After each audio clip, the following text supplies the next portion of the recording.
Mike Nostalgia. Dave here in our podcast. What's going on in pop culture right now? We got a great one this week. A ton of stuff I'm really excited about. Pitt concluded on Max its first season. Very exciting. Love that show.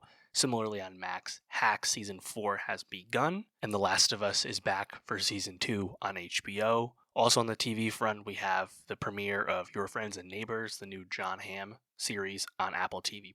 Jon Hamm's first show as a lead since Mad Men. And then two movies, the Rami Malek spy thriller The Amateur and Alex Garland's war film Warfare. So make sure you subscribe, youtube.com/nostalgiapod, linktree.com/nostalgiapod, see links below.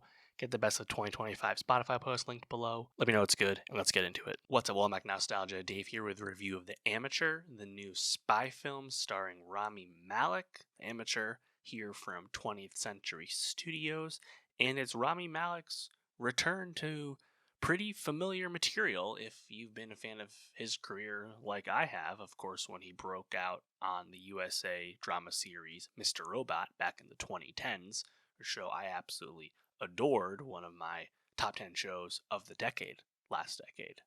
Big fan of Mr. Robot and Rami's performance as Elliot on that series.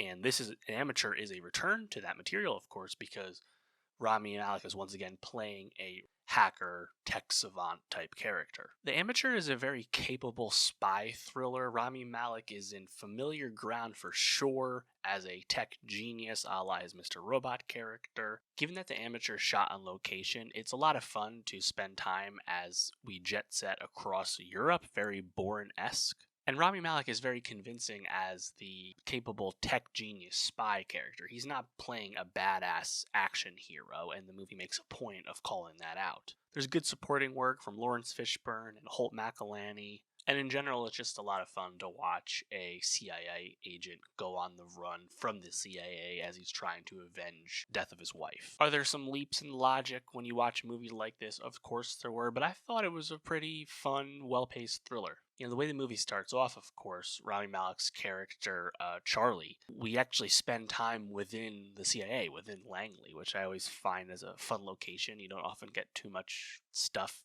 within the office, so to speak. That was cool. Gotta say, Rachel Brosnahan, though, as Sarah, Charlie's wife, who gets killed very early on in the film. Talk about a wasted role, of course. Rachel Brosnahan, tremendous performer. Maisel, soon going to be in Superman. She's dead most of the movie and has some really ghostly flashback scenes that don't amount to much. Certainly a thin character, to say the least. But having Fishburne as a CIA fixer, veteran type, Holt McCallany as this corrupt, station bureau chief type character. They're fun. Julian Nicholson as the head of the CIA doesn't have a whole lot to really do. You also get a 2-scene cameo from John Bernthal as the more typical CIA agent type that you think of, and obviously he's tremendous. We know what kind of presence and gruff he brings to his roles. Then also Katriana Balfe as this anonymous contact of Charlie's, who has a lot of capable hacking abilities of her own. Kind of similar to Bourne story beats again, but we don't spend really enough time between them. The movie definitely moves through its plot pretty quickly. I actually think this is a story. It's based on a Robert Littell novel from the 80s. This is a story that honestly could have maybe been a TV series, to be honest, just because we could have spent more time in all our various locations and spent more time with Charlie as he concocts his scheme, because he's not a killer. He's not going to, beat you to death. He's not going to shoot you in the face. He's going to do more elaborate, smart contraptions to frame someone or kill someone via other means. And spending more time with him, concocting those plans because he's so smart, I think would have been fun. Because again, then we get to spend time in Paris and London and Romania and Marseille and some other locations I can't remember. Of course, Langley. So I think there's actually more meat on the bone with this, to be honest. But I think for a movie, I think again it's pretty well paced. I think conclusion, perhaps a hair neat. I did think the pacing or the plot momentum started to fall off a bit once we get to Romania, or once we get to Russian waters, for that matter. Again, we travel a lot in this movie. I suppose if you had a TV series, you had more time more of Bernthal's character would have been great. Obviously, it was a cameo. I also like it as a movie for Rami. Yes, he's returning to type, but if you think about Rami Malek's star power right now, I was higher on No Time to Die than most, but his villain turn in that movie is probably the least successful and least liked element of that film. And it's been several years since Bohemian Rhapsody, which of course he won an Oscar for, a movie that's grown more polarizing and derided in the years since the film came out. And I think Rami's kind of been looking for that signature role post having the signature role of his career with Mr. Robot. Obviously he has a tiny role in Oppenheimer, for example, but this is, I think, a good use of him because he's really good at playing the smart introvert, and I enjoy his kind of nerdy, uh, strange charisma that he has. So curious what this says about his star power. We'll see how this movie performs. It's supposed to open modestly, but I think it will do okay and probably have a solid VOD life eventually. So yeah, happy this movie came out. I think it's, again, really well made. Location shooting, a really stacked cast, even people that have barely anything to do in the movie, like a Bernthal, like a Brosnahan. Really well made. And shout out director James Hawes, who made this film, primarily a TV director to this point. But yeah, that's The Amateur. Let me know what you think of the movie, and for more film reviews, subscribe, and I'll see you next time. What's up, Womack Nostalgia? Dave here with a review of Warfare, the new action war film co-directed by Alex Garland and Ray Mendoza from A24. Alex Garland back with another film after last year's Civil War. Of course, Alex Garland, celebrated, polarizing filmmaker, someone I'm a big fan of. Civil War was in my top 5 last year. I always find his work very compelling at minimum and often incredibly engaging, and of course very visually competent as well. And then of course Warfare is also coming from director Ray Mendoza. Ray Mendoza was a former US Navy SEAL during the Iraq War, and the film Warfare is about his experiences during the Battle of Ramadi in 2006. And if you think about war films and just kind of the recent entries we've gotten, this definitely stands out as something that's very modern set, with also a focus on, kind of realism and, clinging to historical accuracy and things. If I think of the big war films that have broken out in the last few years, and Alex Garland's Civil War, a little off to the side because, of course, that's a fictional movie, but I think of something like All Quiet on the Western Front, 1917 and 2019. Those, of course, are about World War I and World War II. Warfare is a lot different than those movies, right? All Quiet on the Western Front, 1917, those are grand epics. They span kind of great distances and have massive set pieces and are very great movies. But Warfare, I think, takes a really specific tactical approach to the experiences of a squad of Navy SEALs during urban warfare. And this film, it's not the first one to really focus on kind of the horrors of war, but also kind of the banality of it and just the disorienting nature of what it's like to be in the midst of a firefight. That's not new with war movies that maybe have a bit more of a higher minded, bend to their storytelling. But the way Warfare approaches its storytelling is really a one of one in terms of the recent memory of war movies. Alex Garland and Ray Mendoza's Warfare is a visceral, grounded, in-your-face war movie centered around a squad in the midst of urban warfare during the Iraq War. This film eschews the epic set pieces and superheroic moments of other war movies and largely grounds us to one singular building and one city block. What we focus on is the chaos that keeping everything together during warfare entails. How grounded and tactile everything about this movie, the communication, the progression of basically everything you're watching. The tension is so high. It also helps that the film is littered with a who's who of rising young actors. Joseph Quinn, Charles Melton, Will Poulter, many others. It's an impressive cast. And despite the movie being about a unpopular and controversial war, this film is hardly glorifying anything that occurs. The movie's biggest success is just how well it communicates how overwhelming it is to be in such a chaotic situation. The sound design, particularly in IMAX when an IED explodes, was really effective. The movie really handles its tension well because obviously you're watching the movie, you're watching the squad doing some surveillance, doing some recon during, the ending stages of the Battle of Ramadi and the Iraq War, which was obviously a really protracted and casualty-ridden conflict. And you're watching guys, they commandeer a home from civilians. They have some, local scouts, working under them, and then they're just surveilling um, locals looking for insurgents, right? I think from the very beginning, you have a sense of uneasiness, right? Again, these guys literally stole a family's home, and unsurprisingly, it's destroyed by the end of the movie. And you see how this squad has the family stay in one room and on the first floor and just tells them not to move and do anything. You see how they treat the local guides, the Iraqi guides, that they seemingly don't give them complete respect, even though they're relying on their translation capabilities. There's a key sequence where the guides get sent out the door first with kind of obvious ramifications. I don't think the movie is shying away from that, kind of ideological point of view when it comes to American imperialism and its shortcomings. And I think if you focus on that angle of Iraq war bad, this movie glorifies that, this movie sucks and has no merit, I just think it's a really narrow way to approach a film like this. Because again, I think the craft behind this movie and the storytelling is really effective and well done. By the end of this movie, you've watched multiple soldiers get grievously injured. You watch untold number of Iraqi insurgents get killed. We don't really have a clear gauge of the casualties on that side of things. The movie doesn't make a point of showing like kills in that regard. You see the emotional tax that all these soldiers are going through in this situation, and when I see that, I don't think, oh, I should feel bad for the American soldiers fighting an unjust war. That's not how I think. I think of like how bad is it that these guys got sent into this horrible situation for an unjust war. I mean, that's kind of the angle I take of it, right? Like they ruined this family's life.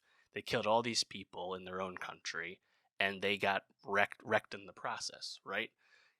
But because the movie's so grounded on this squad and how they are fighting to take care of each other and the protocol of being a soldier and like again how grounded it is, and it's attention to realism in terms of again Ray Mendoza's own experience as a veteran, bringing that into how the movie is choreographing everything. I think it really works, and it is pretty cool to spend time with this pretty loaded cast. I mean, the first squad you're with, the lead officer, who whatever rank he is Will Poulter. The sniper is Cosmo Jarvis. Joseph Quinn is with that squad. DeFaro Buanti from Reservation Dogs is here. And then this other squad we meet up with later, we get to see Finn Bennett and I think a really epic and gallant looking Charles Melton. Kit Connor's in the first squad. No Centineo's in the movie. I didn't even recognize him. Michael Gandolfini as well. It's a really, I think, excellent cast, but none of them gets like the flashy moment, right? This is not Mark Wahlberg in Lone Survivor. This is not Taylor Kitsch, I believe, sacrificing himself on the mountain in Lone Survivor, right? There's nothing like that in this movie. And what instead it's just kind of about the banality of the chaos and the going back and forth on the radio in terms of just trying to get their injured guys evacuated, right? And just for a movie that takes place really in one small area, and it speaks to I think how efficient the budget is, used in this movie, where it's taking place really on one block in one house primarily, and they do so much great storytelling with showing you like drone feeds and computer screens to show you the surrounding blocks, even though those don't actually exist in the context of the movie set. And of course, once the IED does blow off, you're waiting, with bated breath. You know something bad's about to happen at the movie. The sound was overwhelming in IMAX, with the power of that sound. And I think the way it's designed, right, the way it like circles around you, the haptic design of the sound, I thought was really impressive. But then the movie spends all this time about the what if it's like to be shell shocked, what it's like to try and keep someone grievously injured alive while you're still shell shocked and had your own bell rung, right? I think the minute to minute of the movie is where it's so successful. Now you think about Garland as a filmmaker, a Civil War movie I thought was really impressive in terms of its commentary on journalism and certain gray areas and ethical questions and things like that. Some people were looking for that movie to be a more clear, like red versus blue type conflict, and that's not what that movie was interested at all in the slightest, and that's why I liked it so much. People have often pointed to Alex Garland as being someone who doesn't really have the means or desire, I guess, to take a stance on something he's presenting in a movie. right? I think like warfare again. Like I don't think warfare is running away from any of the, problematic aspects of what you're watching. I think they're so very clear. You watch them send the Iraqi scouts out to their death. Watch them get exploded by an IED from their own countrymen. Right? um, it's not presenting that as something that's good, like a good outcome, right? You see the devastation that that family went through, right? Do we truly get their perspective? No. Do we get the perspective of the Iraqis at all? We do not. And I think that's a fair note. But for this movie, the fact that it's so grounded and focused on this one squad and this one specific place and this one specific place and time, I think it's effective. This is a movie again, pretty modestly created. You see some of the blue screen backdrop in the like credit sequence where they show you some behind the scenes footage, and I think it impresses with how transportive the production went. Even though again, it only so much of it was really created. This movie I think has chance to be successful. Of course, Civil War is the highest grossing film in A24's history. Now, Warfare doesn't have nearly as much blockbuster appeal, and the marketing is obviously way lower, so this is not going to be a massive movie. But I do think it's going to be pretty successful because, again, the movie was pretty modestly made, and I do think the word of mouth on this film is going to be strong. The critical reception is already quite strong. So, Ray Mendoza, I'm curious what this means for him. Obviously, his POV as a veteran, desire to become a filmmaker, makes a lot of sense for the creation of this film. What's next for him? I'd like to see that. Obviously, hard to really weigh the responsibilities when you have co-directors, right? Especially when someone's so much more veteran than the other one in the case of Garland and Mendoza. So wait and see, I guess, in that regard. And of course, we know Alex Garland will be back in a writing capacity with the 28 years later return soon in the subsequent movies in that, reboot continuation of the franchise. That's very exciting. But yeah, let me know what you think about A24's Warfare. What'd you like most about it? And for more movie reviews, subscribe. And I'll see you next time. What's up, like Nostalgia? Dave here with a review of Hacks Season 4 on Max. Hacks has, I think, come off its most successful season to date. Hacks Season 3 defeated The Bear for Best Comedy Series at the Emmys last time around, something that was not, widely predicted. And Hacks, I think, has been, certainly from a critical standpoint, the most celebrated series on Max, in terms of the delineation between HBO series and Max originals. We just got our probably second great Max original with the Pitt Season 1, of course, but the concept of the Max original is largely going away as everything's being folded under the HBO umbrella once again, certainly, the creative and management side of things. So Hacks, in a sense, is a, product of the bygone era of the split divisions at Warner Brothers Discovery. And Hacks has been a show that's made my top 10, I believe, every year with its first 3 seasons. I haven't grown tired of this show at all. That being said, Hacks Season 4 has a lot on its plate in terms of managing audience expectations. We've watched Deborah and Ava become enemies before, go at it, be at odds. The show will need to keep that conflict fresh, and so far so good with the start of season 4. Of course, we know how strong Einbinder and Smart are as performers. They have great chemistry as the two leads of the show, and the writing thus far has been able to avoid those concerns. Despite some familiar plot mechanics, the dramatic stakes have always been what have most mattered. Yes, it's an hilarious series, but I think the dramatic weight is what separates this show from more traditional comedies. I do think the supporting cast and that ensemble has been largely underserved as Hacks has moved forward. I'm most concerned about Carl Clemens Hopkins' character Marcus and how they find a way to keep him on the show because he hasn't had a whole lot to do recently. So we'll see about that part. That said, the early returns are good for Jimmy and Kayla's fledgling agency and the new assistant that they've hired. I think that's been probably the funniest stuff on the season thus far. Looking forward to seeing more of that. And it is cool to have, Ava and Deborah in a new environment. Of course, her back on the top, trying to spin off this brand new late night series, but of course, learning in this premiere that it's not as lofty of a throne as it once was, and if she hadn't taken this job, probably no one else would have. So that challenge is there, of course. The essential tension of Ava blackmailing Deborah into making her the head writer after Deborah wanted to cut her loose, and the push pull of all of that, the central tension that those characters often have over the course of the show when they're not actually getting along. familiar, but I think it's good construction. So I just need them to execute it well because I'm slightly worried. But this is probably just concern. I'm slightly worried that it could get a little bit stale if we go through some of those same hoops and rhythms.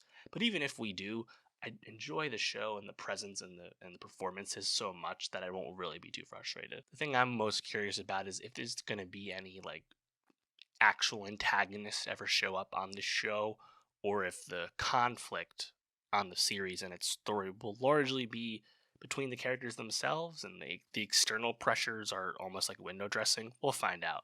Overall, the show is, I think, very successful, obviously, and I don't have any reason to really expect that to change. But yeah, let me know. What'd you think of Hacks Season 4? What are you most looking forward to seeing as the series continues? Let me know. And for more TV reviews, subscribe. I'll see you next time. What's up, Will Mac Nostalgia? Dave here with a review of Your Friends and Neighbors, the new crime drama dark comedy series from Apple TV Plus starring Jon Hamm.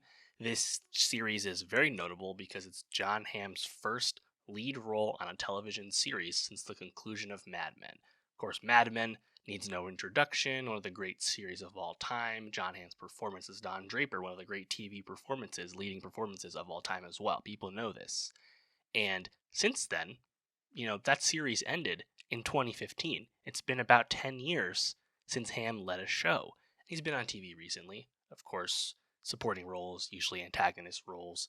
The most recent season of Fargo, Landman, taking like side movie parts as well and stuff like Top Gun Maverick. So Hamm's been around, of course, but this is pretty exciting to have all of Hamm's talents in terms of the charisma machine that he is on full display as the lead of a show.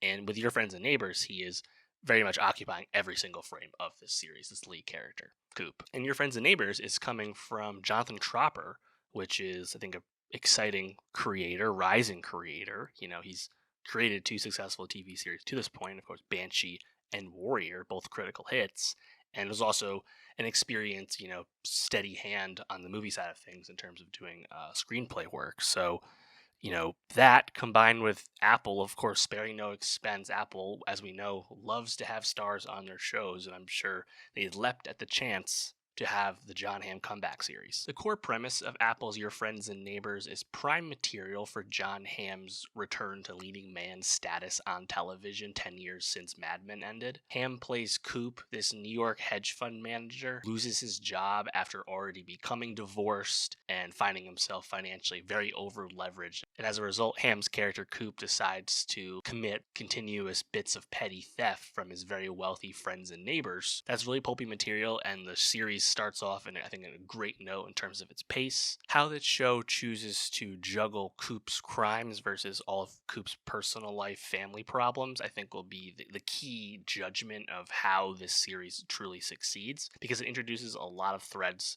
and a lot of side characters. We're getting a lot of inner monologue and narration. Of course, it already opened in media res before flashing this back. There's a lot of structure and presentation, and I just hope it gets to execute well, because I think the central premise and Hamm's performance is very appealing thus far. Also starring on the show is Amanda Peet as Coop's now divorced wife. Great to see her on television. I'm also very excited to see Olivia Munn return to a significant role on TV. Munn plays a recently divorced, wealthy friend within Coop's social circle, and they start having an affair because they're both, split up from their spouses.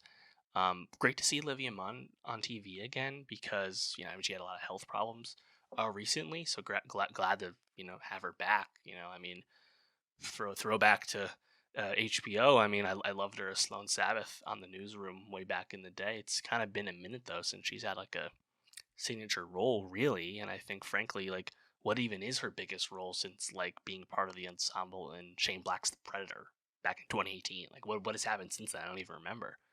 So awesome to see Olivia Munn. Thought she was great in the early part of this season. So hoping that continues. I'm actually liking a lot of the wealth social status stuff, as Coop still tries to keep up appearances with all his very wealthy friends in their private neighborhoods and their fancy cars and their staff and maids and stuff at home. Like, it's presenting like uber wealth, like Long Island, like very very lavish, right?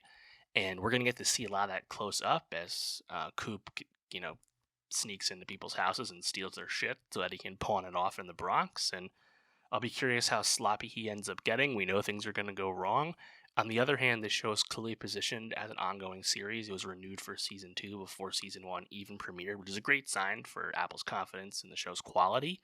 But I'll be really curious to see how this show is able to keep everything straight versus we hope this doesn't kind of devolve into nonsense the way the morning show on Apple did. But I have no reason to expect that to happen, to be clear. I think the show has started off on a really good foot. It just has a lot to manage, I think, right now. There's a lot of threats. And I think Hamm is up to the task. Again, as we know, his charisma, his presence, the way he carries himself as a handsome man, that is all very much within his performance and always imbued in his characters. And I think it's all been really good thus far. And I think the only thing that I maybe brush up against is this is clearly supposed to be a throwback difficult man show a la Mad Men, of course, right? And we haven't gotten as many of those in recent years as we did back in the golden age of television. So what will they allow Hamm's character to be villainous, or will they have him couch everything with his inner monologue? And will he always be presented as, oh no, he's actually really a good guy, even though he clearly doesn't seem like the best of guys after all of his circumstances, right? So I'll be curious how well the show commits to making Hamm an anti-hero versus someone who's just a straight up good guy in the eyes of the show. We'll find out. Too early to say.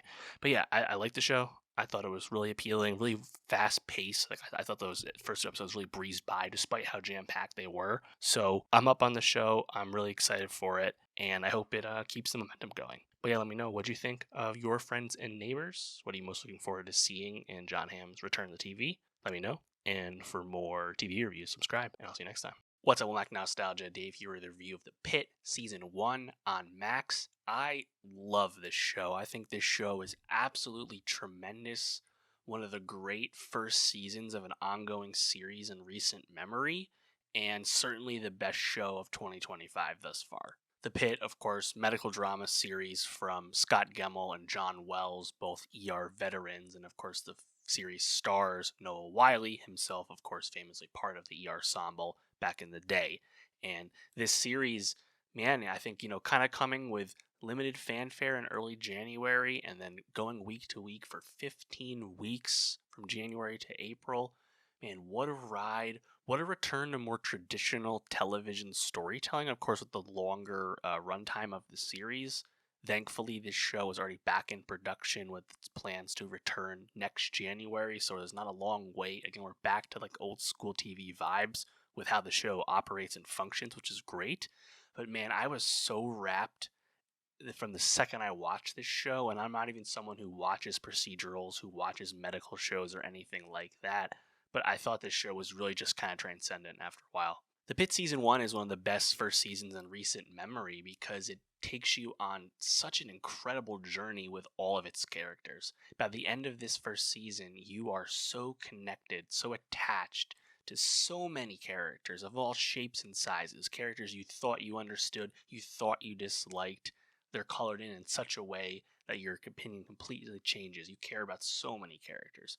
Noah Wyle's performance as Dr. Robbie, so essential to how this show works, but there's so many other people that really crush it on the series as well. Going in, you might think the framing of one episode equals 1 hour at the same day of an emergency room would become gimmicky after a while. But the consistency, the pace, the way the show handles tension, the way the show handles humor, really challenging subject matter, I think it just has such a verve to how it tells its story, and I really can't wait for the show to come back. I mean, there's so many things to think about with the show. I think one thing that's pretty cool is the way it plants seeds for stories to come back later in the season. There's litany of characters, whether they're patients or other doctors, people at the hospital, tons of things, too many to name, that come back around, right? Some are foreshadowed, some are really just kind of red herrings, right? Some stuff comes up, doesn't come back up again. I think that's cool. It kind of speaks to the more traditional aspect of what this series is. There's going to be patients and stories that come in,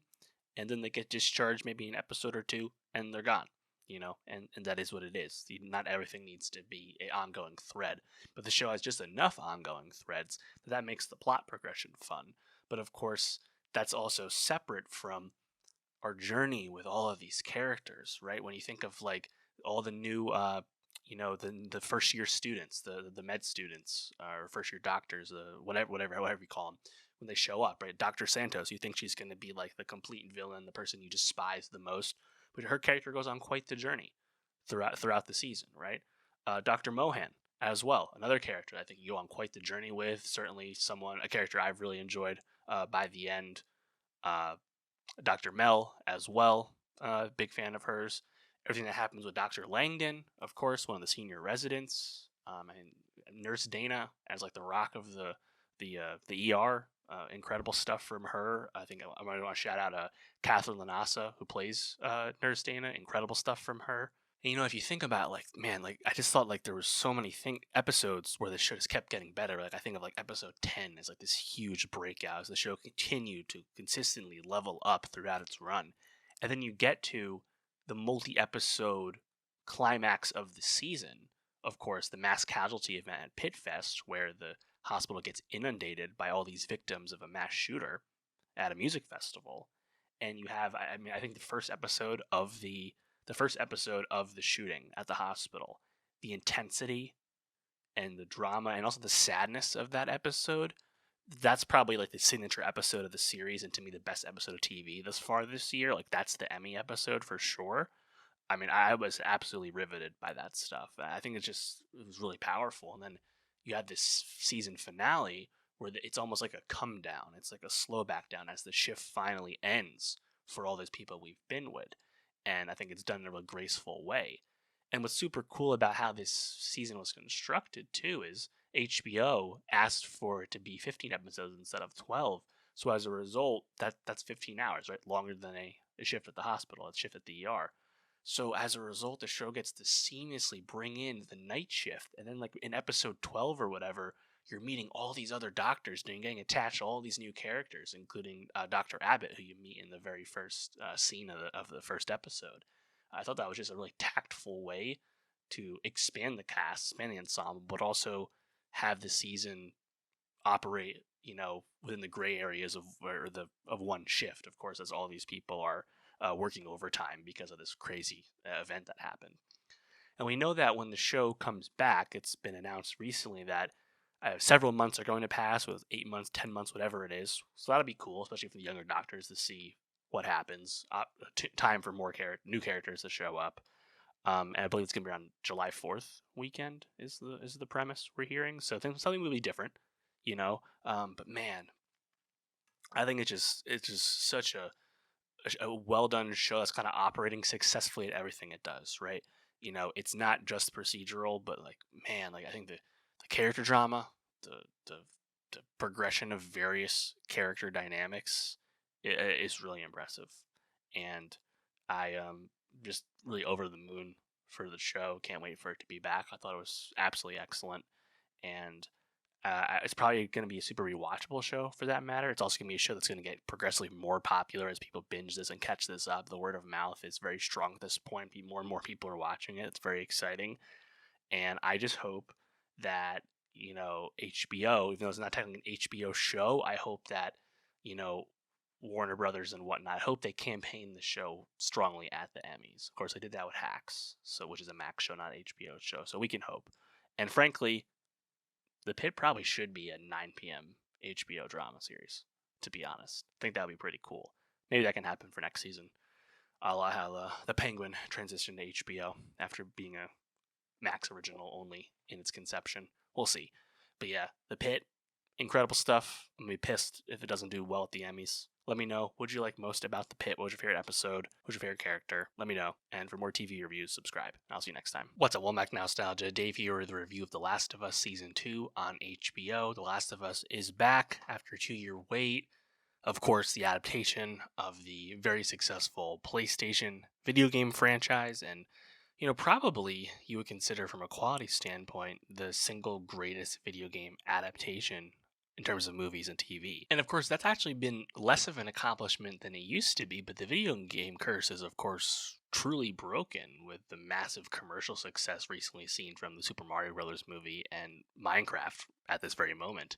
But The Last of Us has really like stood apart because it's not only a massive hit on HBO, one of their biggest series, of course occupying that 9 p.m. Sunday night slot, but the critical reception, the Emmy attention, has been very robust as well. The Last of Us returns for season 2 with all of its arrows still in the quiver. Gorgeous filmmaking, transportive production and visuals, and its familiar dark and bleak narrative within this genre story. The Last of Us is very good at doing what it does. Season 2 jumps us forward 5 years, and Joel and Ellie's relationship is a lot more strained than it was in season 1. Seeing the emotional toll that both of them are struggling with will be a key appeal of this season. And if progressing the plot wasn't exciting enough, we have a lot of exciting new actors join the cast. Young Mazzino and Isabella Merced stand out, but Caitlin Dever and Danny Ramirez as antagonists is very exciting. I would not be shocked if season 2 presents more flashbacks and perspectives from different, side characters and whatnot, like season 1 excelled at. All on board the train. Honestly, I have no reason to doubt the creative team behind the show at this point. Craig Mazin and HBO have proven a lot with that first season, and now I get to see it continue. I think it's great that the series takes a step forward, this 5-year jump. We're still back in Jackson, Wyoming, where we were, in the back half of season 1.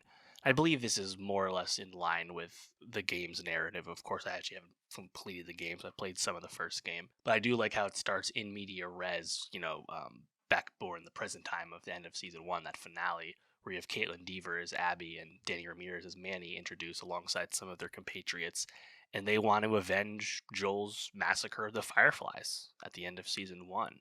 That's obviously going to come back around, and I think the consequences of all of that will be so central to the show. I think that's what's so appealing about it, right? Of course, Joel lying to Ellie about what happened, and their reasons for doing that. I think in general, the show does a really great job positioning a lot of ethical questions and in terms of agency and what's right and wrong in the really moral quagmire that is trying to survive the fucking apocalypse. So I'm excited to see that continue to be pushed forward with season 2. And of course, Ellie and Joel really occupy every frame of this story. So we know that their relationship and how strained it is at the beginning of season 2, despite all this time passing as well, as Ellie's trying to forge her own identity apart from Joel as this, perhaps in her eyes, overbearing caretaker. I think it's all really great material. And I think now, obviously, we're just kind of waiting for the other shoe to drop. Of course, the way the first episode of season 2 ends, that exposed copper pipe has cordyceps within it. They're exposed.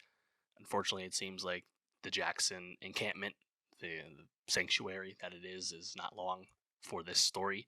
So we will see that unfold, I think, in due course. But really great to see young Mazzino on the show. He was great on Beef. That was his, breakout role, and he's had a few little things pop up since, but this is going to be great. Also excited to see Isabella Merced, who I think is really coming to her own as a younger actor. She was in Alien Romulus recently. She'll be in Superman as a Hawk Girl.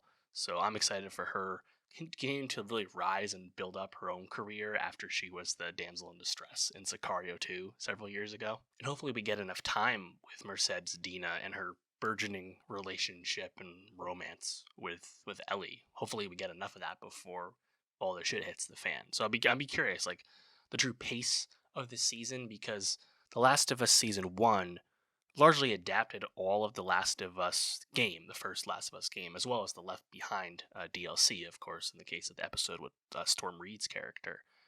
Now, The Last of Us Last of Us Part 2, the game, is likely going to be split up into 2 seasons of the series, I would imagine.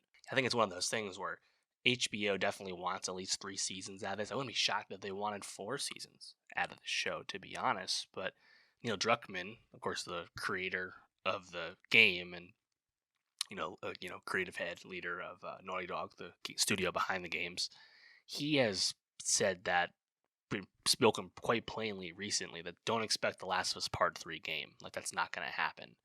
And maybe it will happen one day, maybe not under his watch. I think that's probably the most likely outcome, given how successful the games are and the show is. But either way, there's no imminent story ready to adapt beyond that second game. So yeah, I think it's going to be spread out to 2 more seasons. So that'll probably give players of the game, points to guess into in terms of when you're going to cut the game in half. What is the ending climax for this second season? So as a result of that, I'll be curious like how much more material they get to add to it. I think that's what's so great about season 1. Of course, the episode with Murray Bartlett and Nick Offerman, it was episode 3, absolutely tremendous. An episode, a flashback episode, nothing to do really with Joel and Ellie, and it was I think such an incredible piece of storytelling, right? Also, awesome from the genre perspective. I thought everything about that was awesome. I would not be shocked to see something like that episode again with season 2, because they'll probably have time to fit something like that in. And they did such a great job last time around. But yeah, I think this is one of those shows where Craig Mazin, going from Chernobyl right into this series.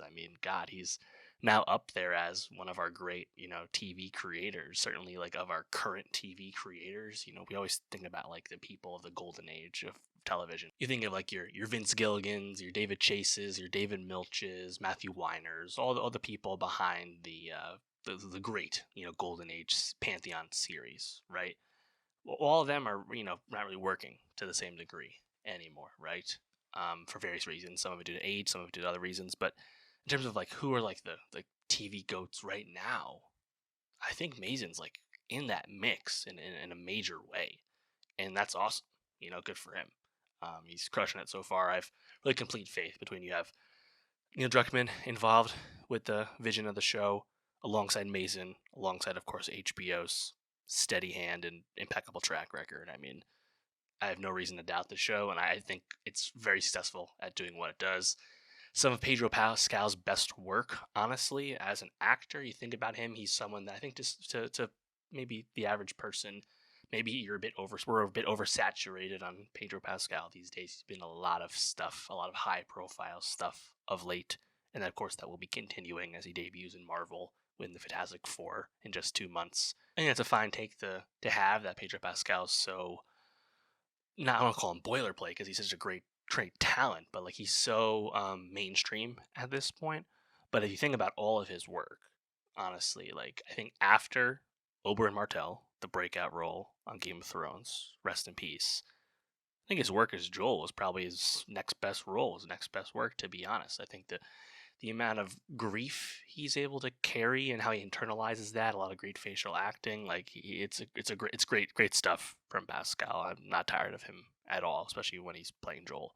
And then Bella Ramsey, I think this has been a big test for her thus far, as they've been coming of age since debuting on Game of Thrones at a very young age, of course, but acquitted themselves well on season 1. I think a lot more will be laid on Bella's shoulders with season 2 and most likely season 3 as well. So far so good. I think the rating serves them both well. So yeah, all in The Last of Us season 2, it's going to be a big hit. I assume this will be a bigger hit than the first season, if that's even possible. No reason to not expect it to be an Emmy darling as well. The HBO will have this and The White Lotus at the same time. Talking about crushing the Emmys, because of course White Lotus still put in comedy, so they have a chance to sweep those two. And then best limited series they probably won't get, because I'll go to Adolescence, I'd imagine, with Netflix. But either way, let's go. Last of Us is back. Let me know what you thought of season 2. What was your favorite aspect of the first episode? What are you most looking forward to seeing in the rest of the season? And for more TV reviews, subscribe. I'll see you next time. All right, that's going to do it for the pod this week. Next week, I'm going to catch up on Black Mirror Season 7. I just didn't have time to get to it, given all the other TV that came out or ended, this past week. So we have that, as well as the return, at last, for Andor on Disney+. Its second and final season. Cannot wait. Ryan Coogler's new film, Sinners, starring Michael B. Jordan. Great reviews on that. Exciting. New music from The Underachievers and Kai. Going to see Denzel Curry in concert. Daredevil, Born Again, is ending its first season on Disney+. A lot to get into there. Some good, some bad. So yeah, big one coming up. Make sure you subscribe. YouTube.com/nostalgiapod. Linktree.com/nostalgiapod. See links below. Get the best of 2025 Spotify post linked below. Let me know it's good. And I'll see you next week.